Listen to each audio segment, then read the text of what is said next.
Now we're going to mark our equipment. We know that this filter is 23 pounds with the returns open.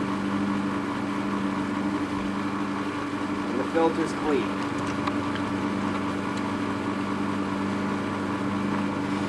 Now when you call us and talk to us at the store, we're going to want you to talk to us in terms of pressure side and suction side. This part before the pump where it draws the water is the suction. Once it leaves the pump, it's all pressure side. So basically the first thing we're going to figure out is which one's our bottom drain and which one's our top drain. I can do this just by simply looking at the skimmer door, turning this valve. Breaker in the house. Yes, right in that door. I can look now at the skimmer door and see that my what's called a weir door, or a floating weir, is not sucking any water. When I open it, it draws it down. I know now that this valve right here controls my skimmer, or top suction.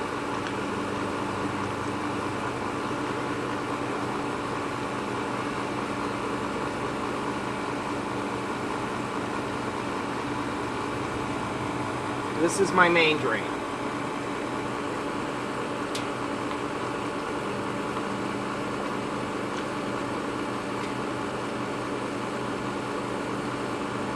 Remember, this is the bottom, this is the top. Main drain, skimmer. When I'm vacuuming, I shut my bottom suction off and draw full vacuum through my skimmer. When I'm normally operating this, I'll have them both open. Now in the fall, when I'm getting a lot of leaves on the top of my pool, I may want to drive more water through the skimmer and collect more leaves into my basket. So what I may want to do is just throttle this way a little bit, and what will happen is I'll pull more water off the top. I'm now going to mark my pressure side and figure out which one's my returns and which one's my jacuzzi jets. This particular model has jacuzzi jets. I know already, because I can see my returns are circulating in the pool, that this is the jacuzzi jets. I now have the jacuzzi jets closed, and this is my returns.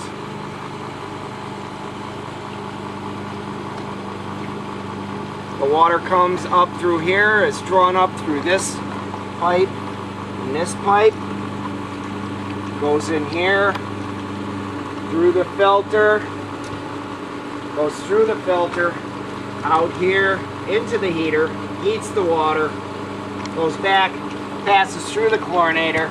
This particular unit has a slide valve on it. And then these two venturis are the air vacuums, one for the jacuzzi jets and one for the main drains. Generally on your equipment pad, you're going to have a gas shutoff valve. That's about it. We're now going to clean the skimmer basket. How this works is the skimmer basket collects the big debris, draws the water through the pump basket. The pump basket catches the smaller debris, and of course the filter catches the very small debris. Again, I usually just knock this off. You can hose this off if you want. Now, if you live in an area and you have a cartridge filter of high cottonwoods, or things like you just saw come out of that basket, apple blossoms, you can get what's called a scum sock at our store. It's basically a pantyhose that goes over here. It's disposable. It goes over here. It'll catch dog hair, cottonwood, things of that nature, because it's a real bugger to clean dog hair out of your cartridge filters. Your sand filters, it's not too bad. And again, dogs and animals in the pool create real havoc with your pH and alkalinity. But if they have to swim, get a scum sock. That's one of the beauties of fiberglass pools. Your dog can swim in it 24/7 and you never have to worry about him doing any damage. If it was a liner pool, you'd have a real issue with it. Alright, now we're going to add a little bit of shock to this particular pool because it is a little bit cloudy. Now it's really important that you get yourself a bucket and you mark it for pool only. Don't use it to wash the dogs, wash your husband, wash the car. Okay? Always add your chemical to water. Never add water to your chemical. Some chemicals will combust if you add water to the chemical. Now, the other thing you don't want to do, it's very important, is don't mix chemicals together. Do one chemical at a time. Add it very slowly. Now, if you have rings on, it's very important. Get a big stick from the Home Depot and use that to stir your chemicals up. Never ever do this, especially if you have rings on. Some chemicals will actually eat the gold right off your fingers.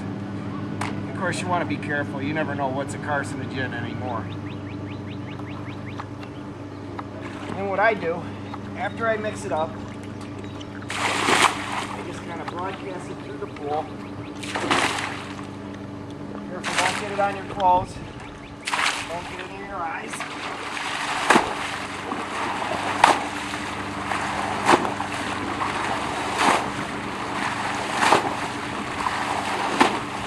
Kind of help it out a little bit.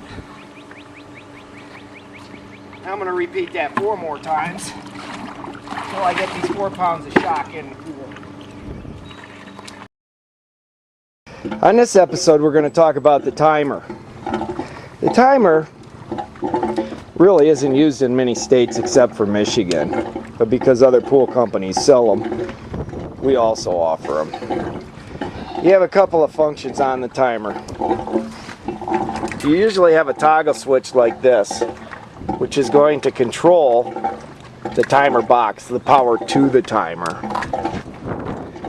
Normally when you're going to shut this system on and off, you'll use this red toggle switch on and off. By doing that, the timer will still keep time. Now I'm actually going to set the time on this timer. Still turn it on. You pull this dial out and adjust it to the time. It's now 4 p.m. And you can set your timer pins on and off. You do this by, you can tighten or loosen these and slide them around. So for instance, if you want the system coming on at 2 a.m. in the morning, or shutting off at 2 a.m. and coming on at 10 a.m., you can have this option available to you. Then you have the GFCI breaker, the GFCI plug. That's code to have one of those. And this will usually be in a weatherproof box like you see here. Now, if you ever have a lightning strike or your fiber optics box doesn't work, this is the first thing you're going to check. This particular one is bad. There's either no power going to the unit or it's a bad plug, because there's nothing's happening there. Without this working, the fiber optic box won't come on. Now this could go bad for any number of reasons. The number one reason is a lightning strike in the area. If you have a lightning strike, it could blow your GFCI plug out. Once again, let's do a brief recap. The main power switch shuts the power off to the timer and stops your time clock. This switch allows you to turn the system on and off with your time clock still running. Your pins will control the on and off. You do that by counterclockwise the set screw and then rotating them around to the desired time that you want them to come on or off. And you adjust the time on the timer by simply pulling it out and turning the switch. On your fiber optics, always make sure that the dirt's cleaned out of this area. This here we found the homeowner had started to put dirt around the fiber optics. Keep those vents clean because this does need to breathe. There's a fan inside there. To turn your fiber optics on, there's going to be 2 wheels over here. One is going to turn on the color wheel and the other one's going to turn the power on to the box. You can also shut the color wheel off so it'll stop it on any given color. On the anytime your fiber optics quits working, it's code to have a GFCI protected plug within 10 foot of the pool. Somewhere on your pool you have this, and what you'll do is if your fiber optic doesn't work, check this first. A lot of times this will trip the breaker. This particular system has no power to the breaker, but if it did, you turn this on. Now if you've got power to this and you can hear it running, but there's no light coming on, chances are 99% to 100% that the light bulb's burned out. 2 Phillips head screws, you take the lid off, you can change the light bulb yourself. It's easier than a car headlight, but not as easy as changing a light bulb in your house. So remember, if your fiber optics quits working, always check your GFCI protector plug first. In this segment, we're going to cover how to clean a sand filter. The first thing you do is you turn off the system. This particular customer has a PS8. He is a state alumni. You shut the filter off. You're going to turn this multi-port valve to backwash. You're going to turn the system back on.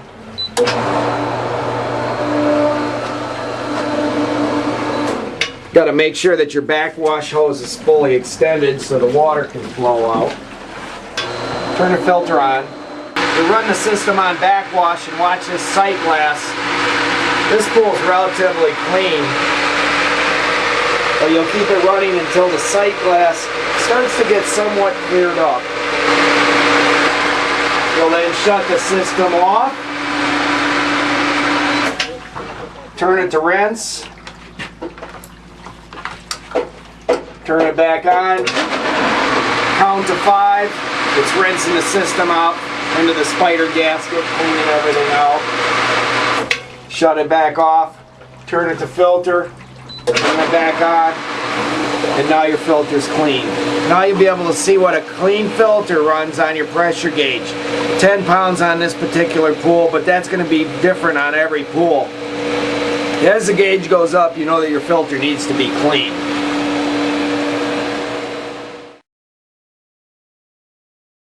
I'm going to show you how to adjust the gate. This is probably going to have to be done at least once a year. That doesn't have enough tension. It should close. Hit that striker. It needs to be self-closing and self-latching. The easiest way to do it is just take a small drill bit, pull that pin out, rotate it, and just add a little tension. Do that on the top and the bottom.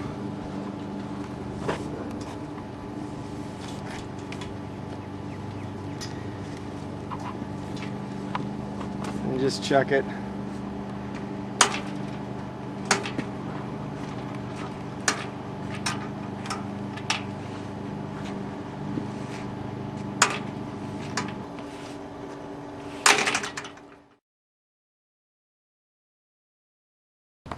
Oops. Head.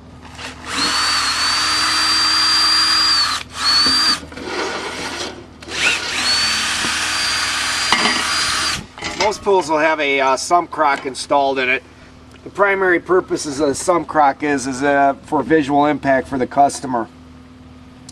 Most pool catastrophes happen when a new pool owner purchases the home from somebody else, and they don't realize they're going to drain the pool water to clean the pool out. They don't realize that their pool is a filtration system. This just creates a visual impact so that the homeowner can look down here and see that, hey, there's water under the pool. You can throw a pump in there and pump it out. Remember, never drain your pool without consulting a professional, and never let your pool overflow. This is just a sump crock that goes inside your basement. And the pool's backfilled with pea stone. It just allows a place for all the water to collect if you ever wanted to de-water. We're also going to talk about the concrete. After your concrete cures about 2 to 3 months, you should go around with a good self-leveling caulk and then caulk between the pool and the concrete and any seams. Remember, anywhere in this state where water can collect and freeze in the winter is going to cause cracking of the concrete. One thing we can guarantee is concrete will crack. That's its nature.